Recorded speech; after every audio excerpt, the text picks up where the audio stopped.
Hello everyone, आप सभी का हमारे current affairs based discussion programme में स्वागत है। मेरा नाम प्रियांशु है। इस कार्यक्रम में हम लोग इम्पॉर्टेंट करंट इवेंट्स के ऊपर चर्चा करते हैं।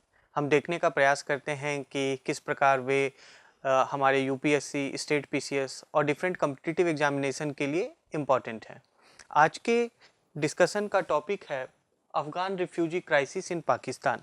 अभी हाल में हम लोगों ने समाचारों में पढ़ा है कि पाकिस्तान में अफ़गानी शरणार्थियों की काफ़ी विकट समस्या उत्पन्न हुई है, काफ़ी विकट स्थिति उनके लिए उत्पन्न हुई है पाकिस्तान सरकार के एक आदेश के बाद। उस समाचार को हम लोग न्यूज़ को डिटेल में डिस्कस करेंगे और देखने का प्रयास करेंगे कि यूपीएससी में कहाँ वो डिफरेंट स्टेजेज ऑफ एग्जामिनेशन और डिफरेंट पेपर से जुड़ता है। अगर हम यूपीएससी एग्जामिनेशन की बात करें तो यह मेन एग्ज़ाम के जीएस पेपर 2 से जुड़ता है। हम जानते हैं कि India and it's neighbourhood relation, Bharat और इसके पड़ोसी संबंध, पेपर 2 का एक टॉपिक है। साथ ही साथ effect of policies and politics of developed and developing countries on India's interest as well as Indian diaspora. तो पाकिस्तान की जो राजनीति है और पाकिस्तान की जो नीतियाँ हैं, पाकिस्तान एक डेवलपिंग कंट्री हम कह सकते हैं, एक पिछड़ा, एक विकासशील देश है। तो वहाँ पर की राजनीति और वहाँ की नीतियों में बदलाव के कारण भारत के हितों पर क्या प्रभाव पड़ सकता है, ये भी यूपीएससी मेन एग्जामिनेशन का एक टॉपिक है। प्रीलिम्स एग्जाम में हम जानते ही हैं कि news of national and international importance, current events जो हैं वो आपको एक टॉपिक के रूप में मेंशन्ड है। तो ये प्रीलिम्स और मेंस और साथ ही साथ इंटरव्यू के लिए भी इम्पॉर्टेंट है। अब देखें कि इस डिस्कशन में हम लोग पहले तो इस न्यूज़ को थोड़ा विस्तार से जानने का प्रयास करेंगे और इसके संबंध में क्या क्या मुद्दे सामने आते हैं, क्या क्या इशूज इमर्ज होते हैं, उसके बारे में चर्चा करेंगे। क्या समाधान हो सकता है, ये जो क्राइसिस का सिचुएशन अफगान रिफ्यूजीज का डेवलप हुआ है, इमर्ज हुआ है, और भारत के लिए इस डेवलपमेंट का, इस न्यूज़ का क्या सिग्निफिकेंस है, भारत के लिए क्या महत्व है। हाल में ही अभी पाकिस्तान सरकार ने 3 अक्टूबर को एक आदेश जारी किया। उस आदेश में पाकिस्तान में रहने वाले सभी इलीगल रिफ्यूजीज को और इलीगल जो वहाँ पे इमिग्रेंट्स हैं, सभी को 31 अक्टूबर तक पाकिस्तान छोड़ देने का आदेश दिया गया। 3 अक्टूबर को एक ऑर्डर जारी किया जाता है जिसमें कि जितने भी लोग पाकिस्तान में इलीगली रह रहे हैं, अवैध रूप से रह रहे हैं, पाकिस्तान की सरकार ने उन्हें 31 अक्टूबर तक पाकिस्तान छोड़ देने की बात कही, ऐसा आदेश पारित किया। अब चूंकि जो United Nations high commissioner for refugees हैं, उनके आंकड़े के अनुसार पाकिस्तान में लगभग 37 लाख अफगान शरणार्थी रह रहे हैं, जिसमें से कि लगभग 7 लाख अफगानी वैसे हैं जो कि 2021 में अफगानिस्तान पर तालिबान के कब्जे के बाद अपने देश को छोड़कर पाकिस्तान पलायन कर गए थे। तो 37 lakh Afghani United Nations high commissioner for refugees, जो कि एक यूएन बॉडी है जो रिफ्यूजीज के कल्याण के लिए और उनके अधिकारों को सुनिश्चित करने के लिए कार्य करती है। बार बार यहाँ पर रिफ्यूजी टर्म आ रहा है। रिफ्यूजी का अर्थ क्या होता है? तो रिफ्यूजी का जो अर्थ होता है, शरणार्थी का जो अर्थ होता है, उसका अर्थ ये होता है कि कोई भी व्यक्ति जब अपने कंट्री ऑफ ऑरिजिन से डिस्प्लेस होकर, वहाँ से विस्थापित होकर, भागकर, छोड़कर किसी दूसरे जगह, किसी दूसरे देश में जाकर रह रहा हो या रह रही हो, किन कारणों से, विभिन्न कारण हो सकते हैं। या तो वहाँ पर संघर्ष की स्थिति हो, या वहाँ पर हिंसा का डर हो, एक जनरलाइज्ड वायलेंस का सिचुएशन हो, कन्फ्लिक्ट का सिचुएशन हो, या वहाँ पर पब्लिक ऑर्डर बहुत ही ग्रेव सिचुएशन में हो, और वैसे लोग जिन्हें अंतर्राष्ट्रीय संरक्षण सुरक्षा देने की आवश्यकता हो। तो संयुक्त राष्ट्र के अनुसार वैसे लोगों को रिफ्यूजीज कहते हैं, शरणार्थी कहते हैं। तो यूएनएचसीआर के अनुसार लगभग 37 लाख अफगानी पाकिस्तान में रह रहे हैं। पाकिस्तान सरकार का कहना है कि पाकिस्तान में लगभग 17 लाख विदेशी लोग अवैध रूप से रह रहे हैं। There are 17 lakh illegal foreigners residing staying in Pakistan.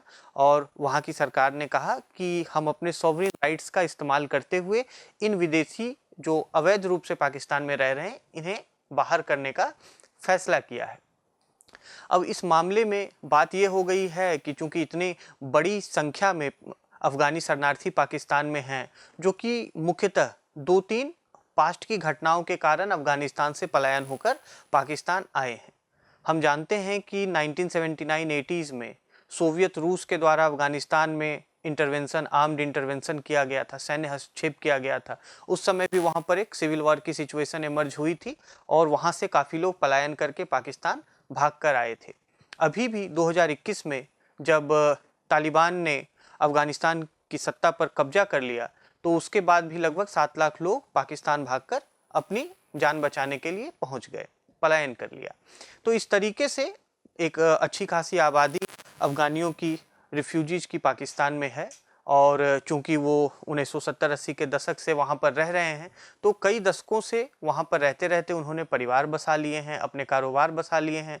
और अगर उन्हें एकाएक वहाँ से डिपोर्ट करने के लिए कहा जाए, जैसा कि पाकिस्तान की सरकार ने अपने आदेश में कहा कि जो इलीगल फॉरेनर्स 31 अक्टूबर तक खुद से छोड़कर पाकिस्तान नहीं जाएंगे, उन्हें डिटेंशन और डिपोर्टेशन का सामना करना पड़ेगा, उन्हें अरेस्ट कर लिया जाएगा, डिटेन कर लिया जाएगा और उन्हें अपने देश वापस जबरन भेज दिया जाएगा। तो पाकिस्तान सरकार का ये जो स्टेप है ये एक तरीके से मास डिपोर्टेशन के तरह है। लगभग 17 लाख जो वहाँ पर विदेशियों को वापस उनके देश भेजने की बात की जा रही है, जिसमें मुख्यतः अफगानी नागरिक हैं। हालांकि पाकिस्तान सरकार का कहना है कि उन्होंने इसमें किसी खास नेशनैलिटी को टारगेट नहीं किया है, किसी खास देश के लोगों को टारगेट करने का प्रयास नहीं है, जबकि बल्कि यह सभी जो इलीगल फॉरेनर्स पाकिस्तान में रह रहे हैं सभी को पाकिस्तान से बाहर करने का एक प्रयास है। लेकिन अगर देखा जाए तो मुख्यतः यह अफगानी नेशनल्स के प्रति टारगेटेड लगता है, क्योंकि पाकिस्तान में अधिकांश जो विदेशी हैं वह अफगानी नेशनल्स ही हैं, अफगानी रिफ्यूजी हैं। तो यह न्यूज जो है अभी हाल में समाचार में था। आप यहाँ पर मैप में देख सकते हैं कि चूंकि पाकिस्तान और अफगानिस्तान की काफ़ी लंबी सीमा है, भारत और पाकिस्तान, भारत की सीमा अफगानिस्तान से भी है थोड़ी सी, जो कि अभी पाकिस्तान ऑक्युपाइड कश्मीर का हिस्सा है। तो अब हम ये समझ लें कि ये जो समाचार था, ये जो न्यूज़ में ये बात रही है, इससे संबंधित इशूज क्या क्या हैं, कौन कौन से इसमें मुद्दे सामने आते हैं। देखिए, सबसे पहले तो बात ये होती है कि किसी भी सॉवरेन स्टेट को, किसी भी संप्रभु राज्य को अपने यहाँ रह रहे, अपने यहाँ अवैध रूप से रह रहे लोगों को बाहर करने का अधिकार है। तो पाकिस्तान सरकार ने वही बात कही कि हम इलीगल जो फॉरेनर्स रह रहे हैं उन्हें वापस भेजने का फैसला किया है, ये हमारी सॉवरेन राइट है और हम उसी सॉवरेन राइट को एक्सरसाइज कर रहे हैं। पहली बात तो ये हो गई जो इसमें मुद्दा है कि exercise of sovereign rights to expel illegal foreigners. दूसरी बात ये आ जाती है कि पाकिस्तान ने अपने यहाँ क्राइम और टेरर सिचुएशन का हवाला देते हुए कहा कि अवैध रूप से जो विदेशी नागरिक पाकिस्तान में रह रहे हैं उसके कारण वहाँ पर अपराध और आतंकवाद की घटनाएं, क्राइम और टेरर रिलेटेड इंसिडेंट्स काफ़ी ज़्यादा बढ़ गए हैं। आंकड़ों का हवाला देते हुए उन्होंने कहा है, पाकिस्तान की इंटीरियर मिनिस्ट्री ने कहा कि इस साल जनवरी से लेकर अभी तक लगभग 24 आत्मघाती बम हमले पाकिस्तान में हो चुके हैं, जिसमें से 14 में अफगानी नेशनल्स की भूमिका पाई गई है। तो इस तरीके से उन्होंने कहा कि टेरर और क्राइम सिनेरियो को भी कंट्रोल करने के लिए इन इलीगल फॉरेनर्स को पाकिस्तान से बाहर भेजना, वापस भेजना आवश्यक है। तीसरा जो उन्होंने इस संबंध में एक मुद्दा और उजागर किया है कि जो रिफ्यूजीज हैं, अफगान रिफ्यूजीज पाकिस्तान के ऑलरेडी स्ट्रेन्ड इकॉनमी, तनावग्रस्त, संकटग्रस्त इकॉनमी के ऊपर अधिक भार डाल रहे हैं। हम जानते हैं कि पाकिस्तान की अर्थव्यवस्था संकटग्रस्त है, वहाँ पर अत्यधिक महंगाई है, वहाँ की जो मुद्रा है उसका डिप्रिसिएशन काफ़ी तेज रेट से, हाई रेट से हो रहा है और साथ ही साथ अंतर्राष्ट्रीय भुगतान भी करने की स्थिति में पाकिस्तान अच्छी स्थिति में नहीं है। उसे इंटरनेशनल एजेंसी से लोन लेने की स्थिति आ गई है और इस प्रकार से पाकिस्तान का कहना है कि अफगानी रिफ्यूजीज का वहाँ पर होना उनकी अर्थव्यवस्था पर और ज़्यादा भार डालेगा। तो इन मुद्दों को सामने रखते हुए पाकिस्तान ने अपने एक्शन को डिफेंड किया है। जबकि आप देखिए, इतनी बड़ी संख्या में एक सरकारी आदेश के द्वारा रिफ्यूजीज को देश छोड़कर चले जाने के लिए कहना, ये कई अंतर्राष्ट्रीय कानूनों से संबंधित मुद्दों को भी और नैतिक मुद्दों को भी सामने लाता है, एथिकल इशूज को भी सामने लाता है और इंटरनेशनल लॉज के वायलेशन से रिलेटेड इशूज को भी सामने लाता है, ह्यूमन राइट्स इशूज को भी सामने लाता है। पहली चीज तो क्या है कि it amounts to mass deportation, mass deportation. जितने भी संकटग्रस्त रिफ्यूजीज हैं, हम जानते हैं कि जो शरणार्थी होते हैं वो विश्व के सबसे वल्नरेबल ग्रुप्स होते हैं, सबसे सुवेद्य समूह होते हैं, जो हमेशा जिनके जीवन परिस्थितियों पर हमेशा संकट मंडराता रहता है और असुरक्षा रहती है। तो वैसे लगभग 17 लाख लोगों को एक गवर्नमेंट ऑर्डर के द्वारा मास डिपोर्टेशन कराना यह अंतर्राष्ट्रीय कानूनों और अंतर्राष्ट्रीय आदर्शों के विपरीत है। यूनाइटेड नेशंस ने भी कहा कि पाकिस्तान के इस आदेश के बाद अफगानिस्तान पाकिस्तान सीमा पर ह्यूमैनिटेरियन ट्रेजेडी डेवलप हो सकती है, वहां पर मानवीय संकट की स्थिति उत्पन्न हो सकती है। एक साथ अगर 17 लाख लोग को सरकार कहीं देश छोड़कर जाने का आदेश दे तो वो जाएं कहाँ? उन्होंने अपने परिवार वहां पर बसा लिए हैं, उनके अपने वहां पर कारोबार हैं, तो उनका लाइफ कंप्लीटली डिसरप्ट हो जाता है। पहला जो इशू इसमें सामने आता है, इंपॉर्टेंट इशू जो सामने आता है, वो मास डिपोर्टेशन का है। दूसरी चीज ये है कि अगर ये लोग डिपोर्ट होकर चले भी जाते हैं, जैसा कि इस आदेश के पारित होने के बाद लगभग 60,000 अफगान रिफ्यूजीज वापस अपने देश चले गए, तो उनमें से कई ऐसे हजारों की संख्या में हैं जो अफगानिस्तान पाकिस्तान सीमा पर फंसे हुए हैं, स्ट्रैंडेड हैं, उन्हें जाने के लिए कोई जगह नहीं है, तो दे आर स्ट्रैंडेड। और इस कारण उनके जीवन, उनके परिवारों का, बच्चों का, महिलाओं का जो जीवन है वह पूर्ण रूप से असुरक्षित हो चुका है। Their life is at a great risk of further persecution. अगर वो जाते हैं वापस अफगानिस्तान में तो तालिबान जो वहाँ पर शासन में है उनका फर्दर उत्पीड़न और परसिक्यूशन कर सकता है। तो ये सभी बातें इसमें इशूज के रूप में सामने आती हैं। दूसरी चीज़ ये है कि पाकिस्तान सरकार के इस आदेश के बाद वहाँ पर इन्फोर्समेंट एजेंसीज के द्वारा, पाकिस्तान की पुलिस के द्वारा अफगान रिफ्यूजीज के arbitrary arrest, arbitrary detention, harassment, उनका अब्यूज के भी मामले सामने आए हैं। तो ये सभी जो मुद्दे हैं वो सीधे सीधे रिफ्यूजी के ह्यूमन राइट्स को, शरणार्थियों के मानवाधिकार को प्रभावित करते हैं, बाधित करते हैं। हम देखें विशेषकर कि जो बच्चियों और महिलाओं की स्थिति है, उनकी स्थिति और अधिक संकटग्रस्त है। अफगानिस्तान में तालिबान शासन आने के बाद वहाँ पर महिलाओं और बच्चियों के अधिकार और अधिक सीमित हो गए हैं। महिलाओं और बच्चियों के लिए पढ़ने के अधिकार को लगभग समाप्त कर दिया गया है, काम करने के अधिकार को लगभग समाप्त कर दिया गया है, स्वास्थ्य सेवाओं तक, सुविधाओं तक उनकी पहुंच काफ़ी सीमित हो गई है, और यहाँ तक कि उनके मूवमेंट के फ्रीडम के ऊपर भी कई सारे रिस्ट्रिक्शंस तालिबान शासन के द्वारा लगाए गए हैं। ऐसी स्थिति में जब वे वापस अफगानिस्तान जाती हैं, अगर उन्हें बाध्य किया जाता है वापस अफगानिस्तान जाने के लिए, तो वैसी स्थिति में उनका जो शोषण है, उत्पीड़न है, और ज़्यादा बढ़ सकता है। कई सारे इसमें और संबंधित मुद्दे सामने आते हैं। जैसे हम लोगों ने अंतर्राष्ट्रीय कानूनों की बात की, तो एक इसमें इम्पॉर्टेंट यूएन कन्वेंशन सामने आता है, United Nations convention against torture. United Nations convention against torture, UN CAT इसे शॉर्ट में कहें, तो 1984 में इसे यूनाइटेड नेशंस जनरल असेंबली द्वारा अडॉप्ट किया गया था और 1987 में यह प्रभाव में आ गया। पाकिस्तान यूएन कैट का सिग्नेटरी है और पार्टी भी है। Pakistan United Nations convention against torture का पार्टी है, स्टेट पार्टी है। भारत ने भी यूएन कैट को 1997 में साइन किया था, परंतु इसे रेटिफाई नहीं किया था। ये प्रीलिम्स में आपसे पूछा जा सकता है। तो Pakistan is already a party. Party का अर्थ होता है जिसने साइन भी किया है और रेटिफाई भी किया है। रेटिफाई का अर्थ होता है रेटिफिकेशन के लिए, किसी भी इंटरनेशनल ट्रीटी के रेटिफिकेशन के लिए अपने किसी भी देश को अपनी संसद से उसे अप्रूवल लेना इंपॉर्टेंट होता है, और उसे इम्प्लीमेंट करने के लिए अपने डोमेस्टिक लॉज में, अपने घरेलू कानूनों में परिवर्तन करना, आवश्यक परिवर्तन करना अनिवार्य होता है। तो ये दो प्रोसेस के बाद, अपने पार्लियामेंट से अप्रूवल लेने के बाद और उसके संबंध में डोमेस्टिक लॉज बनाने के बाद वह ट्रीटी जो है रेटिफाई हो जाती है। तो पाकिस्तान ने साइन भी किया है और रेटिफाई भी किया है। लेकिन इंडिया ने 1997 में यूएन कैट को साइन तो कर लिया, कन्वेंशन अगेंस्ट टॉर्चर को, लेकिन रेटिफाई नहीं किया है। तो ये पीस ऑफ इंफॉर्मेशन आपको प्रीलिम्स एग्जाम में आपके लिए इंपॉर्टेंट हो सकता है, या मेंस में आप जहां आंसर लिखते हो रिफ्यूजी राइट्स को लेकर, ह्यूमन राइट्स को लेकर, तो आप उसको यहाँ पर मेंशन कर सकते हैं। तो इस संबंध में बात यह है कि पाकिस्तान के ऊपर ऑब्लिगेशन है यूएन कैट के पार्टी के रूप में कि उसे रिफ्यूजीज राइट्स को इंश्योर करना है।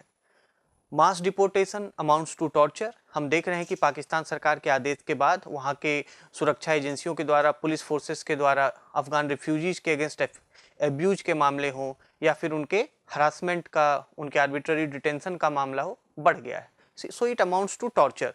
और पाकिस्तान चूंकि इस ट्रीटी का सिग्नेटरी है, पार्टी है, तो उसके इंटरनेशनल ऑब्लिगेशन है कि अफगान रिफ्यूजीज का टॉर्चर न हो।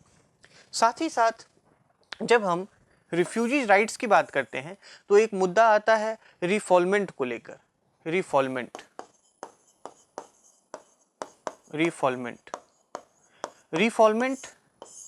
रिफ्यूजी राइट्स के कंटेक्स्ट में एक इम्पॉर्टेंट टर्म है। इसका अर्थ होता है कि किसी भी व्यक्ति को किसी ऐसे जगह बलपूर्वक या किसी अन्य कारण से नहीं भेजा जा सकता है जहां पर उसका जीवन अधिक संकट में हो। सो रिफॉलमेंट is coerced or forced return of a person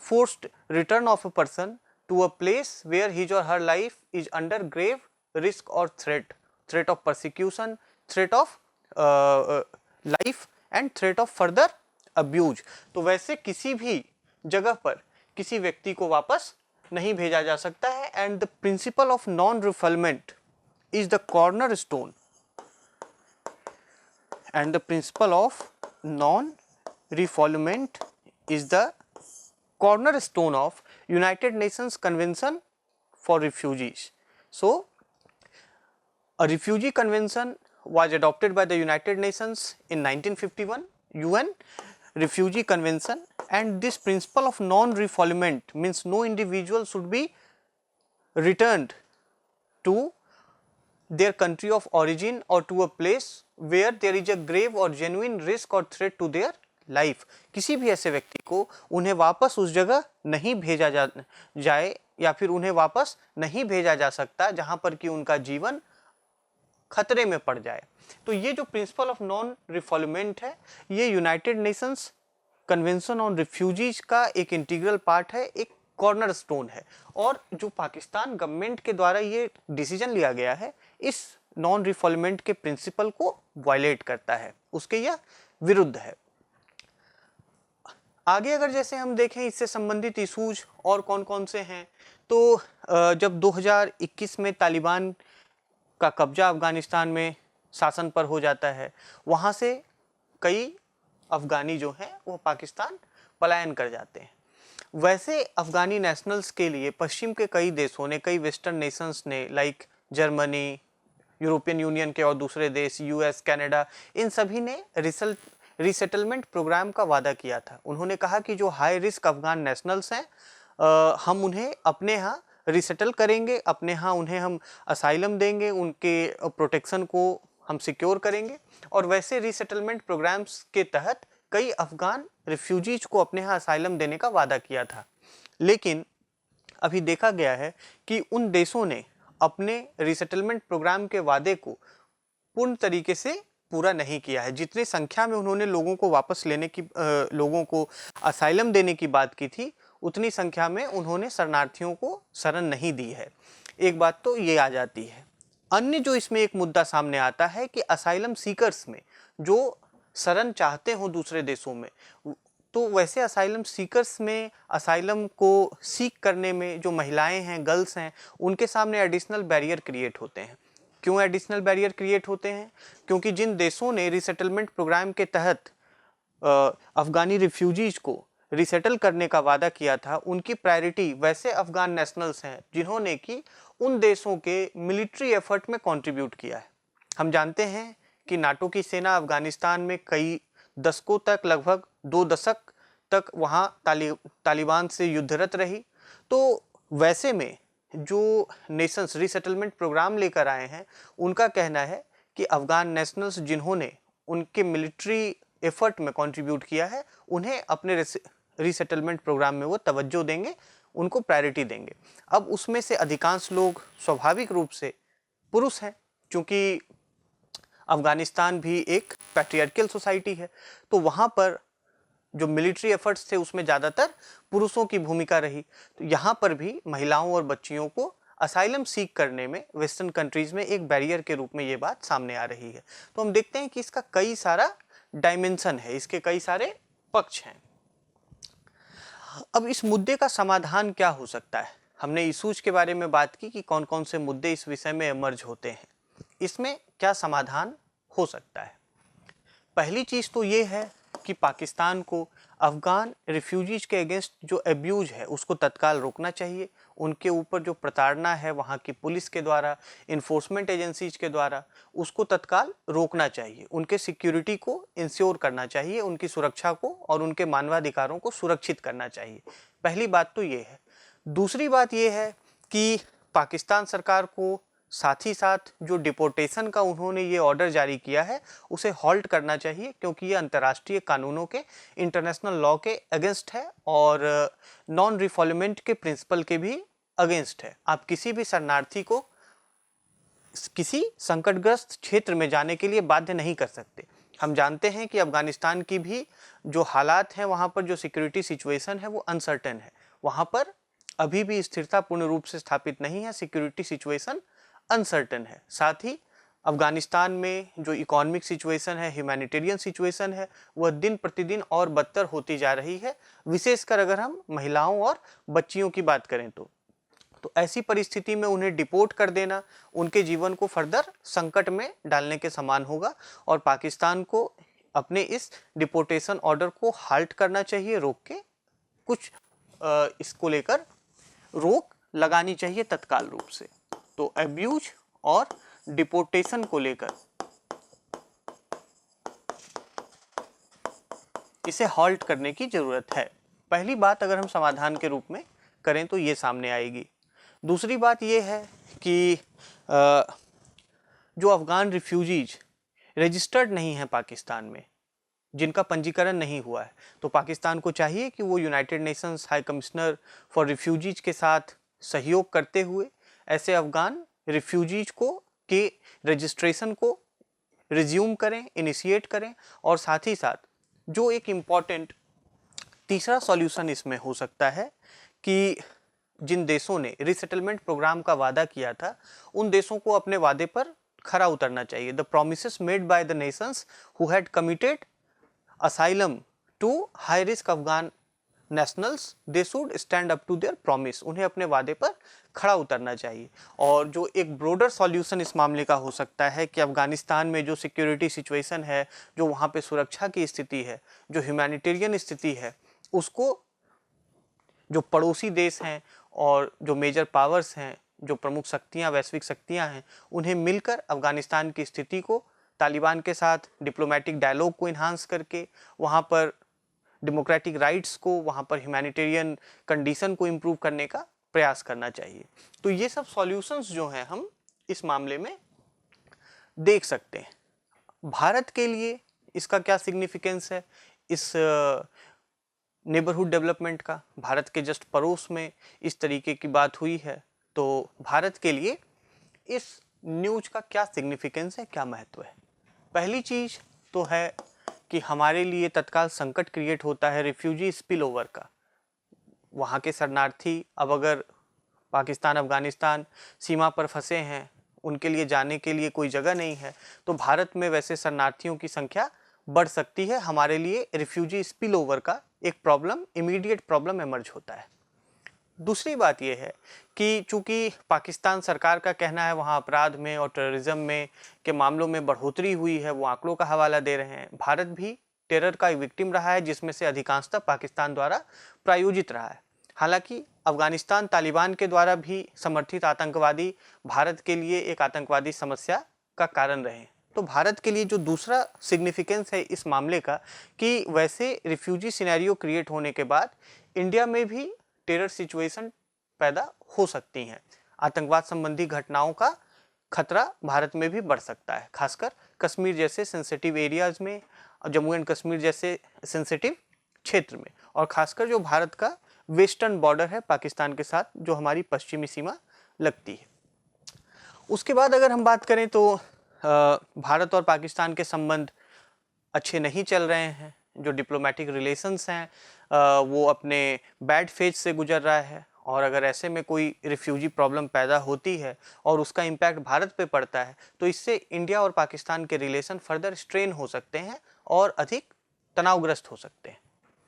Taliban के साथ भी भारत के नॉर्मल डिप्लोमेटिक रिलेशंस नहीं हैं, हालांकि आधिकारिक स्तर पर बातचीत करने के प्रयास शुरू किए गए हैं, लेकिन एक सामान्य जो राजनयिक संबंध होते हैं वो भारत और तालिबान की सरकार के बीच नहीं है। वैसी परिस्थिति में यह रिफ्यूजी संकट का पाकिस्तान में पैदा होना भारत और तालिबान के राजनयिक संबंधों पर भी इसका दबाव पड़ेगा। आप देखें कि इसके सिग्निफिकेंस और रेमिफिकेशंस इंडिया पे और क्या पड़ सकते हैं, तो हमारे यहाँ भी रिफ्यूजीज की, पर्टिकुलरली अफगान रिफ्यूजीज की संख्या है 20,000 के आसपास। भारत में भी अफगान रिफ्यूजी रहते हैं, तो उन्हें भी फिर एक्सपेल करने की यहाँ डोमेस्टिक डिमांड हो सकती है। भारत में अन्य तमिल रिफ्यूजी भी हैं।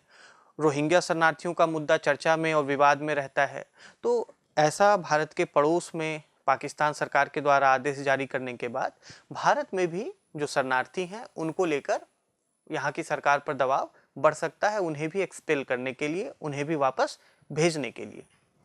अन्य जो कुछ इम्पॉर्टेंट सिग्निफिकेंस अगर हम इसके बारे में एनालिसिस करने का प्रयास करें तो ये हो सकता है कि चूंकि इंडिया रिफ्यूजी कन्वेंशन का सिग्नेटरी नहीं है, भारत ने यूएन कैट जो कन्वेंशन अगेंस्ट टॉर्चर है साइन तो किया है लेकिन उसे रेटिफाई नहीं किया है, तो ऐसी परिस्थिति में अंतर्राष्ट्रीय समुदाय द्वारा भारत पर इन इंटरनेशनल ट्रीटीज को, कन्वेंशंस को साइन करने का दबाव भी बन सकता है, क्योंकि भारत विश्व का सबसे बड़ा लोकतंत्र है, तो ह्यूमन राइट्स को, रिफ्यूजी राइट्स को प्रिजर्व करना, प्रोटेक्ट करना हमारा भी कमिटमेंट है।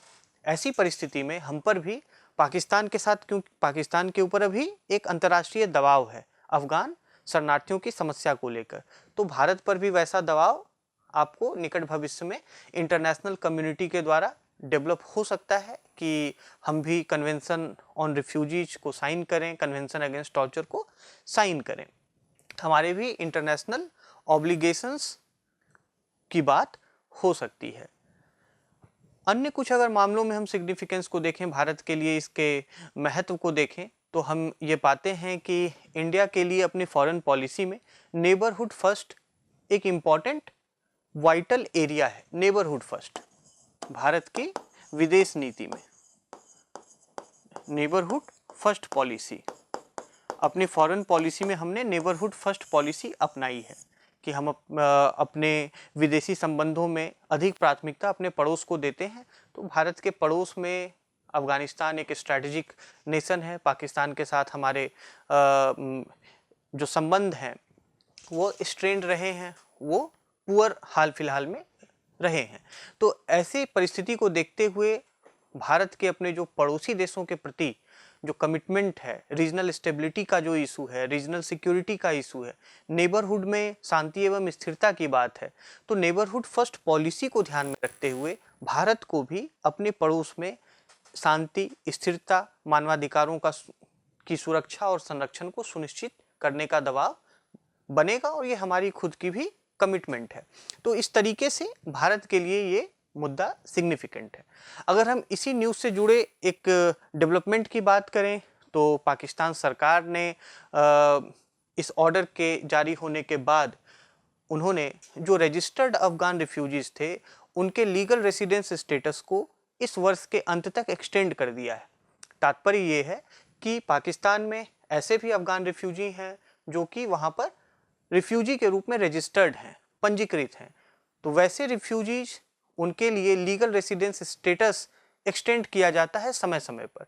पाकिस्तान ने उसे इस वर्ष के अंत तक एक्सटेंड कर दिया है। हालांकि उसने डिपोर्टेशन को रोकने के किसी भी प्रकार के मांग को खारिज कर दिया है और उसने कहा है कि ये उसका अपना सॉवरेन राइट है कि वो रिफ्यूजीज को एक्सपेल करे। लेकिन हम देखते हैं कि उसमें अंतर्राष्ट्रीय कानून से और नैतिकता से जुड़े हुए कई मुद्दे सामने आते हैं। भारत के ऊपर भी उसका क्या प्रभाव पड़ सकता है, भारत के लिए उसका क्या महत्व है, इसको भी हम लोगों ने समझने का प्रयास किया। आपका धन्यवाद। Thank you so much for joining this session.